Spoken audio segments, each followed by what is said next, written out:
Hello and welcome to the Bria Fritter nursery. Welcome. It's a very cold, rainy, really quite horrible day today. In fact, it's a little bit snowy.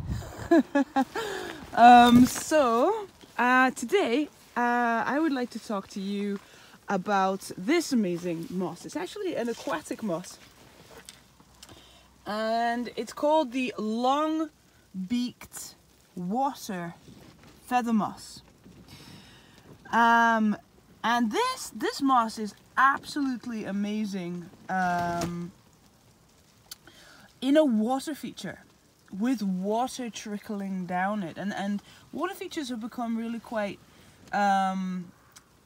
easy to do, far more easy to do. You just need a water pump, some rocks, or even like a hypertufer sort of man-made backing to your terrarium, and you can easily have a very simple water feature in your moss collection. And this moss can be fully aquatic, but it really does prefer.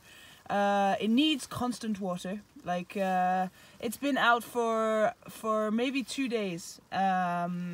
In a bucket that had some water in it, because I have a wall where I grow this with water running through it, and it's time to separate it because it's actually quite a fast-growing moss.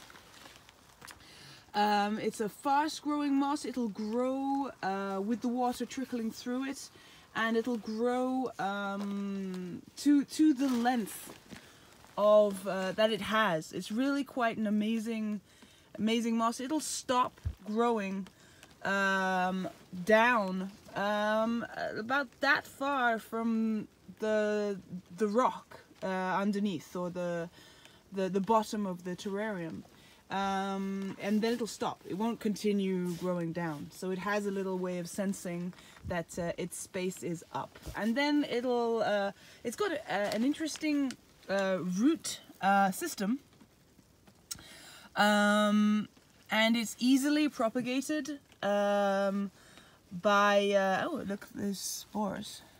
Brilliant. Oh, sorry, look, and this is a piece that's sporing. Actually quite a lot of it is sporing. That means it's gone through a temperature change, and yeah, brilliant. I'll be able to catch some spores and make some spore syringes of this, because it's easily transportable in a water solution with agar-agar coloning agent, and that's how we make our spore syringes.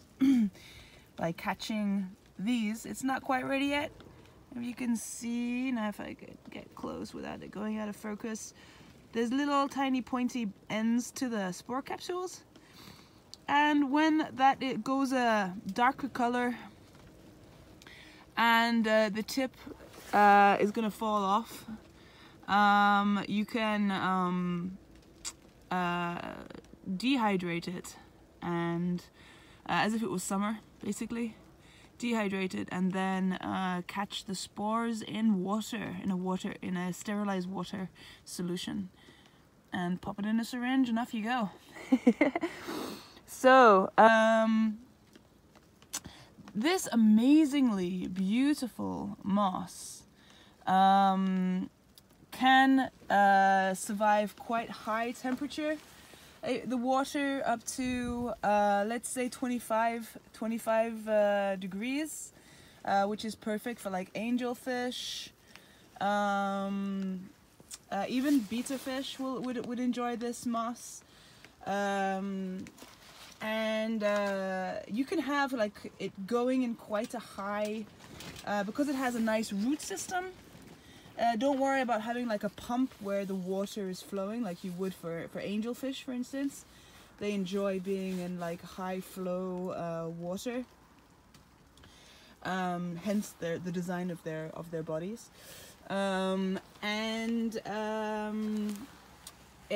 It's quite a compact moss and easy to propagate, which is what I'm doing today. So mud collects in the root system. Mud collects in the root system, but it's not a necessary substrate for this.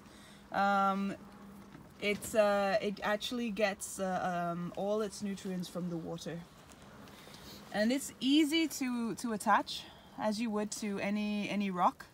Just attach the roots, and they will grow into the cracks, onto the rock, in tiny little cracks that you can't really see, and you just attach it with a rubber band or some fishing wire, and you're ready to go. Like here, this piece in itself is a beautiful little piece, and if you can imagine, let me just put this in the water. Yeah, can't see because it's such a gray day. There, that's better. So you can imagine the water just trickling through this, and why don't you focus there? As you can see, absolutely gorgeous aquatic moss that looks amazing in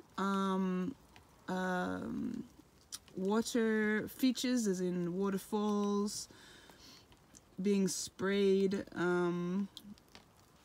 but very much an aquatic moss.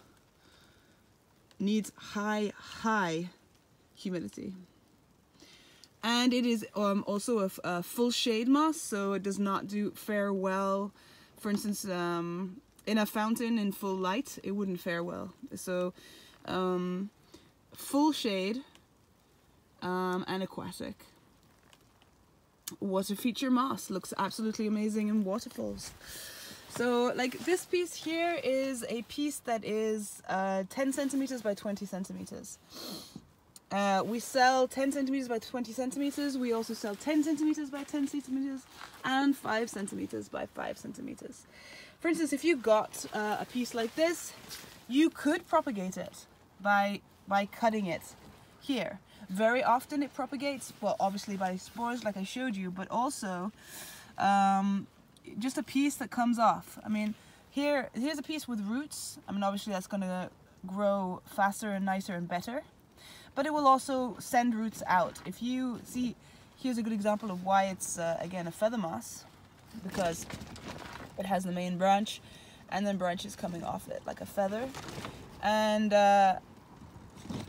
so you could, in nature, a little piece would fall off, a little animal would climb it or jump on it, and a little piece would fall off, and then that would attach somewhere else. It's extremely easy to propagate. There, this is one of my favorite aquatic mosses, obviously because it's such a piece. It creates such an amazing look in any aquarium, any terrarium. There. So I think I've covered this moss. If you have any questions, let me know.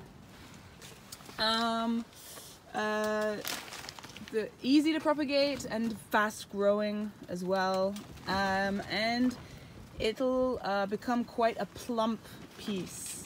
Once it's gone to the length of your water feature, it'll stop and then plump out and just become sort of thicker and thicker, and at which point it's a good idea to either cut some out and compost it, or propagate it and make another one.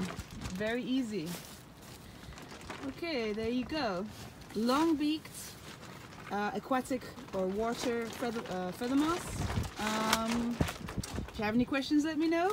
Thank you very much for watching. If you like, if you want to subscribe, go ahead. I've got lots of videos up, and more to come. And there you go. Thank you for watching. Take care from the Riparioides Nursery in Sebazan, the Mediterranean foothills of the Pyrenees. Take care. Bye.